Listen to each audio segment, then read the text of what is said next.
Hi, I'm Mike Thomas, President of Kiwi Indian Motorcycle Inc.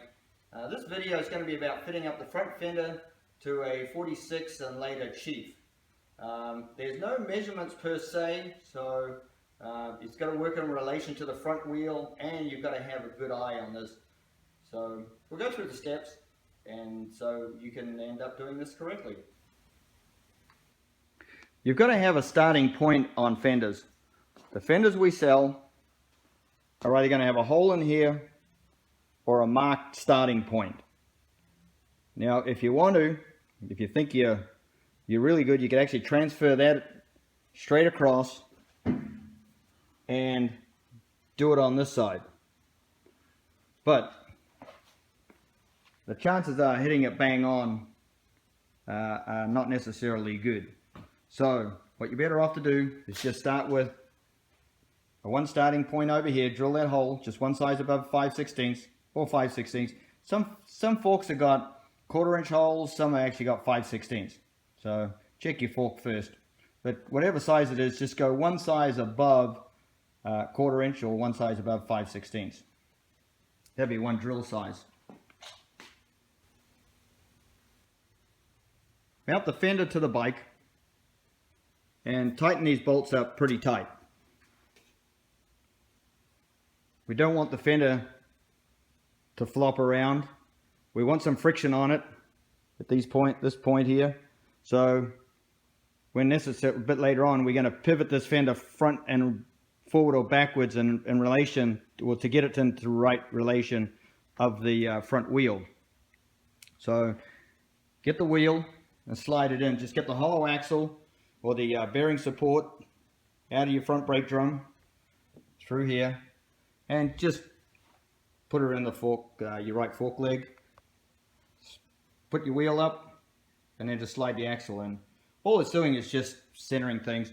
Now get the wheel centered between the forks, so you can have a look up under the fork, under the fender on the inside. You can see the distance there is even on one side, and come over to the other side. Probably a little bit hard to see, but it is centered.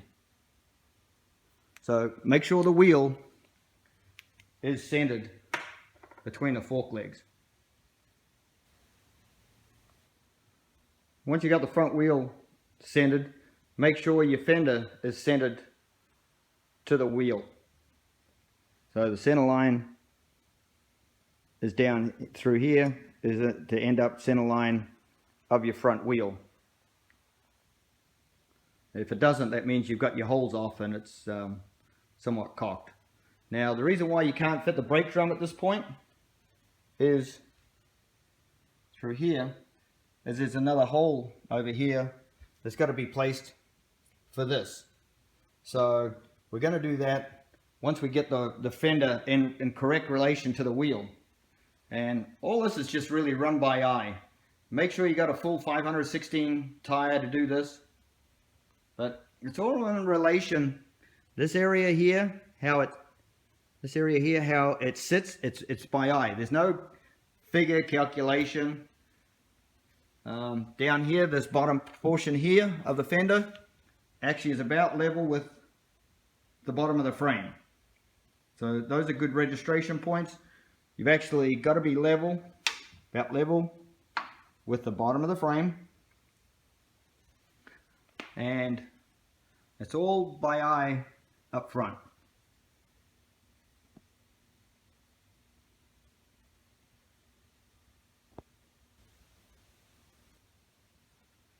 Once you've got the fender in correct relation to the wheel, just with magic marker, just mark it both sides.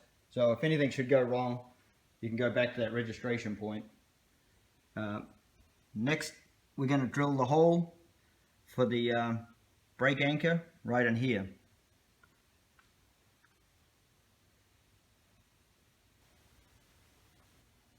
You're going to need to clamp the fender to the fork leg.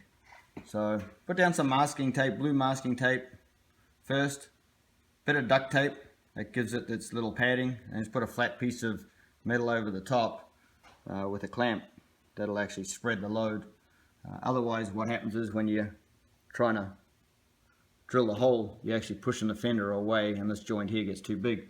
But start it off with a half-inch hole, a half-inch drill. So just get the drill. That's a half-inch hole, and just start it off.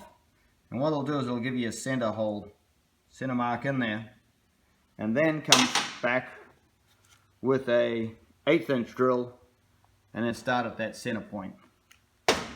Well, you don't want to drill it all the way through on the first go with a half-inch drill. That's bad. So start out, just mark it with a half-inch drill, and then come back with an 1/8 inch drill. Drill your pilot hole, then you can come back with your half-inch drill and finish it off. Now you can clean up the hole with a file.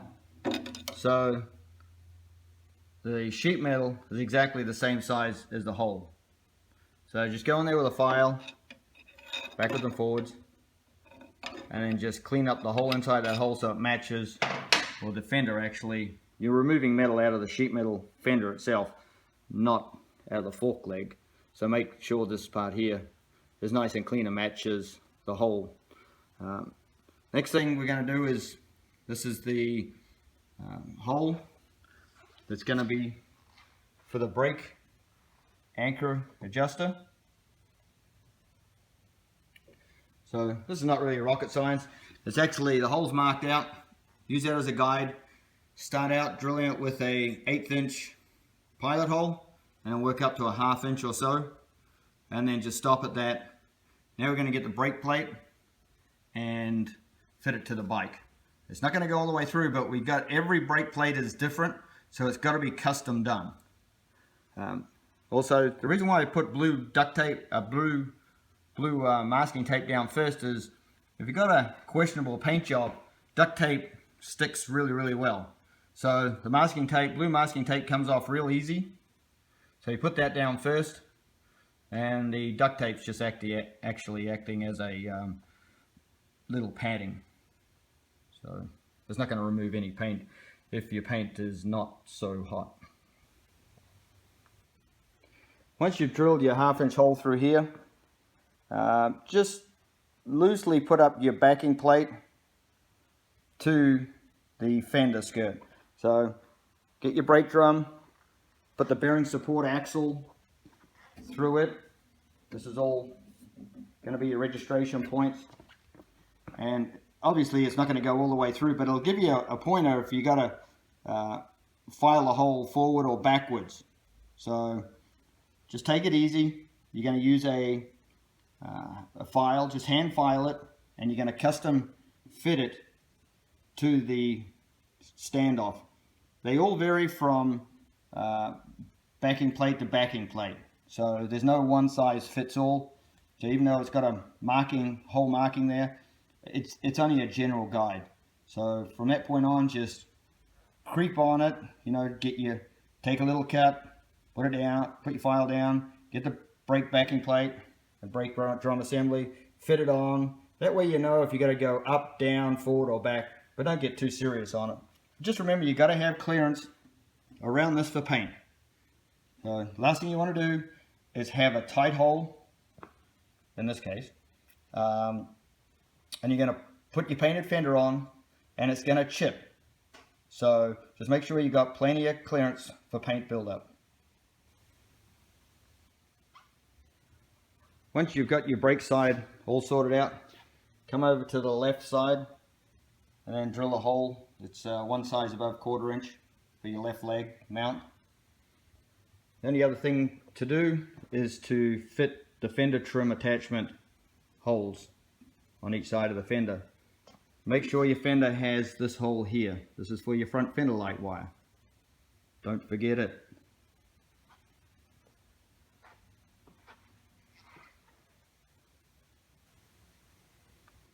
Let the air out of the tire and fit the front wheel into the fork legs.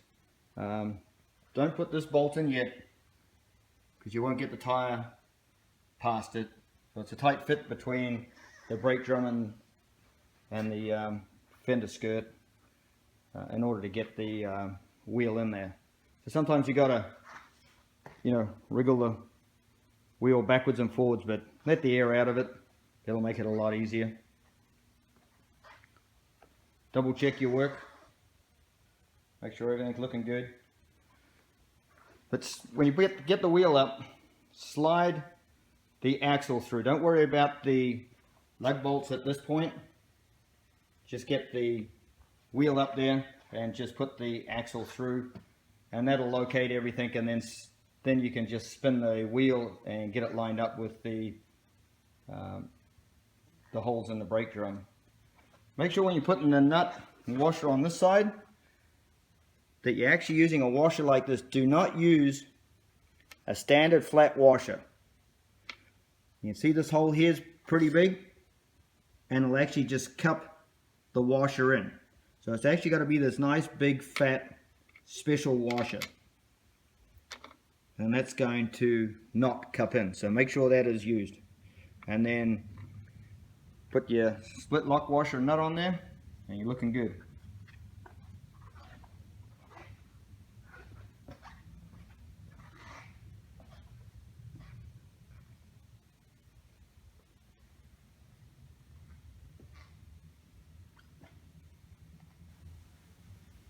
If you're going to fit a front fender tip or a front fender light to your front fender, the front fender tip, hold it up here, and you're going to have to custom fit that to the front part of the fender.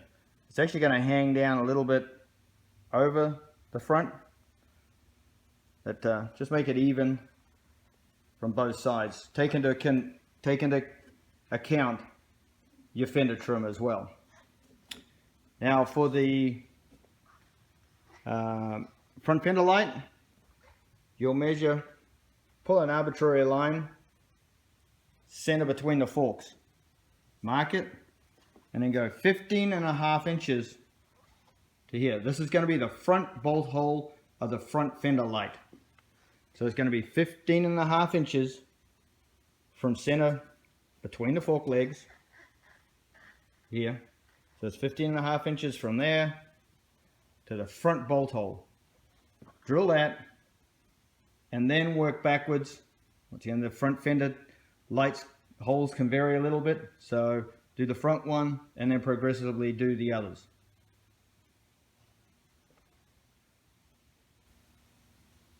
There's a few tools that are worth having.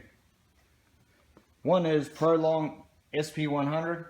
Terrific stuff, way better than WD-40. If you got any stubborn bolts, nuts, this is the stuff. The other thing is this little gizmo here. I bought out an Indian dealer some 25 years ago. It was actually Guy Urquhart, the famous Indian dealer in San Diego, and nobody's been able to identify what this little tool was. But it's a leg spreader, and not what you're thinking. It's got a taper in it, and it goes in there like so, and it just widens the fork leg just ever so slightly, so you can get the axle and the brake drum bearing support in and out nice and easily. You can make this tool yourself, piece of 1/4 inch rod, just make a taper on the end, and you got it. This tool here is a front and rear lug bolt and lug nut wrench. It's my part number is 212002T. It's a lug nut and bolt wrench for 46 to 53 Chiefs.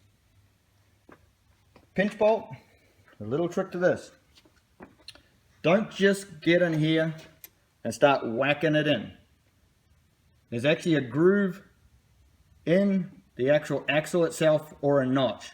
Line that up with the hole. If you don't, it will actually come up like so and just ruin the ends of the threads. So line it up. Sometimes you actually got to get the fork leg and pull it in or out some in order to line up the groove. But don't just get it and automatically whack them through. Line it up first. The right side always lines up, but just make sure that the left one is always lined up. But there you have it. Everything should go pretty good. Just gradually sneak up on stuff. Don't get too carried away. Use your eye, little by little, and you'll have it.